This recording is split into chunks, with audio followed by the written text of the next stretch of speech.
So when we study the constitution, one of the first things we realize is that the legislative power in India is not unlimited, and parliament is powerful. So what state legislatures can do is something also very powerful, but neither of both of them are supreme, and that is because India does not have the parliamentary supremacy in the British sense. We have what we call as constitutional supremacy. The constitution is supreme. Every organ of the state derives its authority from the constitution and must function within the limits prescribed by it. Now, whenever people hear that parliament has passed a law, there is often what I can say, there is an assumption that the parliament can make any law it wants, and that is what precisely the problem is. But you see that the constitutional law tells us a very different story altogether.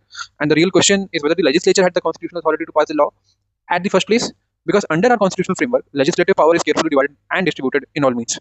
So constitution is what that creates boundary when it gives power to legislature to make law. Think of the constitution as a drawing boundaries on the map. One area belongs to the parliament, another area belongs to the states, and some areas belongs to both of them. Now this division is primarily found in the 7th schedule through the union list, and the state list and the concurrent list. The union list contains that the subject of national importance such as defense, foreign affairs, citizenship, currency, and railways. The state list contains matters like police, public order, public health, and agriculture. The concurrent list contains subjects on which both parliament and the states can legislate, such as the criminal law, marriage, education, forest. So now imagine that these lists are like a separate constitutional territories. The legislature operating in one territory cannot simply walk into the another territory and start exercising power there. That is not their domain. Its authority is technically confined to the field assigned to it by the constitution. But again, that is not the end of the story, because constitutional limitations go beyond the legislative list that we have just heard. Even if a legislature is acting within its assigned field, it must have the capacity, and it should have the capacity to still respect the constitutional limitations. For example, if I would give, Parliament may have the power to legislate on a particular subject, but while doing so, it cannot violate the fundamental rights altogether. Similarly, a state legislature may have the competence over a subject, but it cannot enact a law that destroys the constitutional guarantees or disregard the constitutional restrictions altogether. If I may explain in simple words, the legislative competence and the constitutional validity are two different questions altogether. A legislature may possess the power to legislate. They have the power to make the law. They have the power to legislate the law. Yet that law may still be unconstitutional.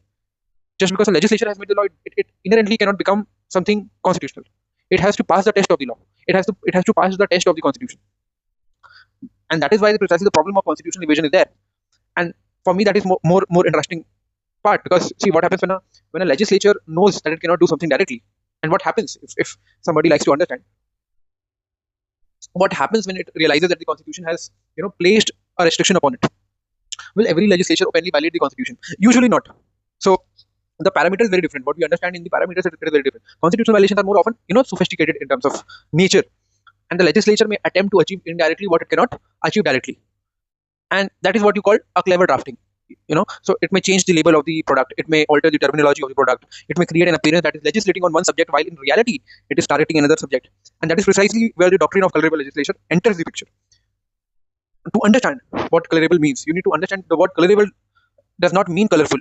In a constitutional sense, colourable means deceptive in appearance, something which is similar to the animal called cricket, something that appears to be one thing on the surface, but it is actually something else underneath.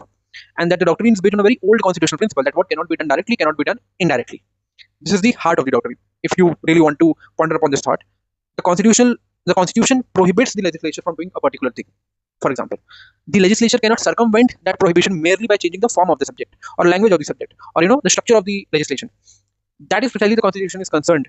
It is concerned with the substance and not just the form of the subject.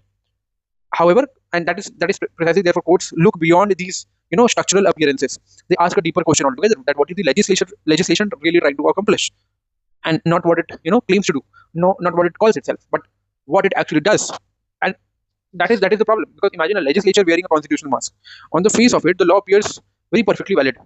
Everything that is happening around them seems very proper. The language appears constitutional. The subject appears very constitutional. The drafting as per se appears very constitutional. But once the court looks beyond the mask, it discovers the legislature is effectively exercising a power that it does not possess at the first place. And that is what you call colourable legislation. The constitution does not permit the constitutional fraud merely because it is cleverly done in disguise of a nature. Many of the legal scholars have often explained the doctrine through a famous maxim, which is you cannot do indirectly what you are prohibited from doing directly. And this principle is not unique to constitutional law. It is a broader principle of legal reasoning. And that reasoning is not merely concerned with the appearances, it is concerned with the realities. Because if courts only looked at the form and they try ignoring the substance of the subject, constitutional limitations, then it would become very meaningless. Because then everyone can make a law changing the structure in the form of it without letting the law getting directly inhibited or getting directly impacted through it. A legislature could simply evade every restriction through creative drafting. They would call a creative drafter, and they will make a draft in such a way that it, at the primary phase, will not be assumed as that it is impacting another subject as well. And somewhere down the line, it comes from the principle of Article 21. The very difference between due process of law and the procedure established by law. It is not just the way you inhibit the law, but what process you are unleashing it to use that law. One of the famous cases that has been precisely the landmark of it is.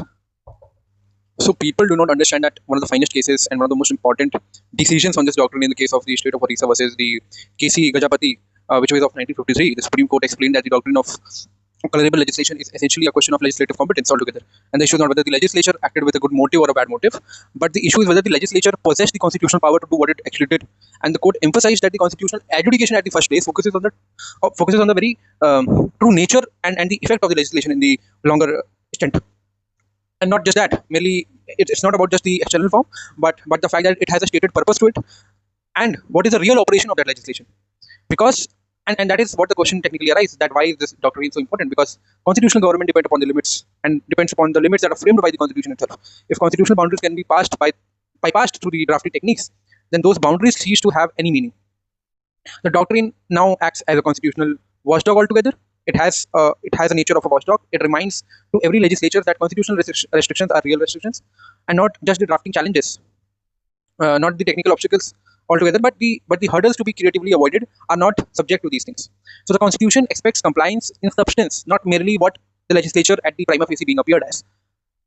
So, in totality, at a deeper level, the doctrine of colourable legislation reflects a larger constitutional philosophy that the Constitution is not in any way interested in any kind of labels. It is interested in realities. A legislature cannot hide behind the words. It cannot escape the constitutional scrutiny by changing the terminology, and it cannot acquire powers that the Constitution never granted.